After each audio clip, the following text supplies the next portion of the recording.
नमस्कार विद्यार्थी मित्रमैत्रिणींनो, तुमचं पुन्हा एकदा मनापासून स्वागत आहे. आपण ज्या विषयावरती आता चर्चा करणार आहोत तो आहे सहिष्णुता. सहिष्णुता म्हणजे काय हे आपण आधी समजून घेणार आहोत. चला तर आपण थोडासा विचार करण्याची आता गरज आहे. आपल्या आजच्या आयुष्यात सहिष्णुतेचा अर्थ काय आहे हा विचार तुमच्या मनात नक्कीच आला असेल.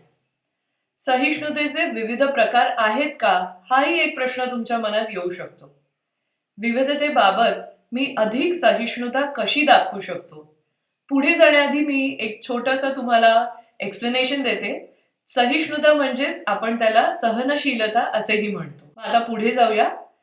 गेल्या सत्रात आपण विविधता, आपल्या देशाचे अद्वितीय सौंदर्य कसे आहे यावर चर्चा केली. विविध हवामान, विविध वंश आणि धर्म, भाषा, बोली, संस्कृती आणि सण भारताला जणू एक गुलाबाचे उद्यान बनवतात. किती सुंदर कल्पना आहे ही, ज्यामध्ये सर्व रंग आणि सुगंध एकत्र राहतात आणि जीवनाच्या जादुई आकर्षणात भर घालतात. आपल्या सभोवताली असलेल्या लोकांमध्ये भिन्न जाती किंवा वंश असू शकतात, परंतु हे लक्षात ठेवणे फार महत्वाचे आहे की प्रत्येक व्यक्तीला आपल्या रूपाने, मान्यतेने किंवा स्वभावाने भिन्न असण्याचा नैसर्गिक अधिकार आहे.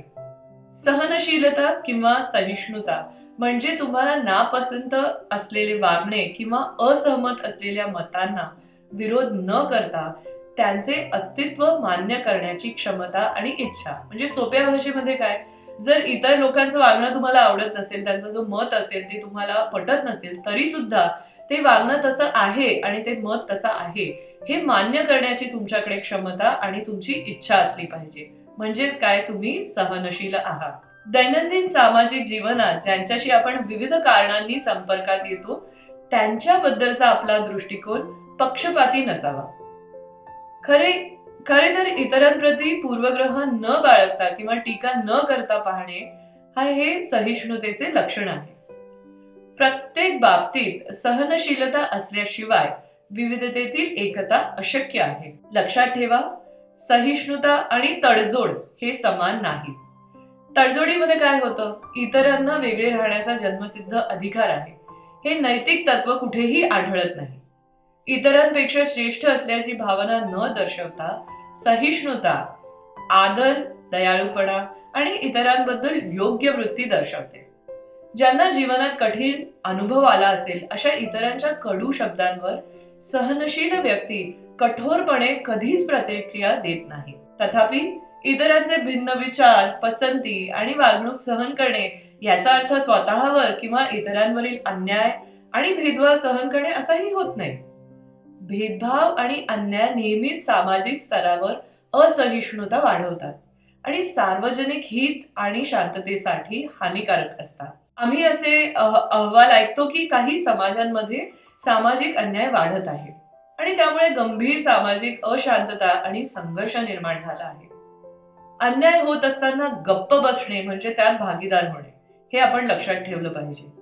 या अशांततेमागे जातीय धार्मिक द्वेष, वांशिक वाद आणि बलात्कार ही काही कारणे आहेत आणि विशेषतः मागासवर्गीय आणि अल्पसंख्याक लोक त्यांना बळी पडत आहेत. समाजातील वाढती असहिष्णुता भयावह आहे. हे थांबवायचे असेल तर भारतीय राज्यघटनेत समाविष्ट केलेली समता, बंधुता आणि धर्मनिरपेक्षता ही मूल्ये समाजात पुन्हा रुजवली गेली पाहिजेत. प्रिय मित्रमैत्रिणींनो, सहनशीलतेचे अनेक प्रकार आहेत. शांतता प्रिय समाजासाठी सहनशीलता किंवा सहिष्णुता एक मूलभूत मूल्य आहे. समाजात विविधतेचे स्वागत करण्याच्या दृष्टिकोनातून सहनशीलता पुढील प्रकारची असावी, जसे की धार्मिक सहनशीलता, लिंग, शारीरिक, शैक्षणिक सहनशीलता, लैंगिक प्राधान्य सहनशीलता, भौगोलिक, वयासंबंधित, सीमांत किंवा आंतरविद्याशाखीय सहनशीलता, आंतरजातीय, जातीय आणि राजकीय सहनशीलता असे वेगवेगळे प्रकार आहेत. आता आपण काही प्रकार आता बघणार आहोत आणि त्याच्यावरती चर्चा करणार आहोत. अहिंसक समाजासाठी सहनशीलता आवश्यक आहे. जर सहनशीलतेला महत्व दिले नाही तर परिणामतः काय होईल, हिंसा होईल आणि विनाश होईल. महात्मा गांधींच्या मते अहिंसा ही मानव जातीकडे उपलब्ध असलेली सर्वात मोठी शक्ती आहे.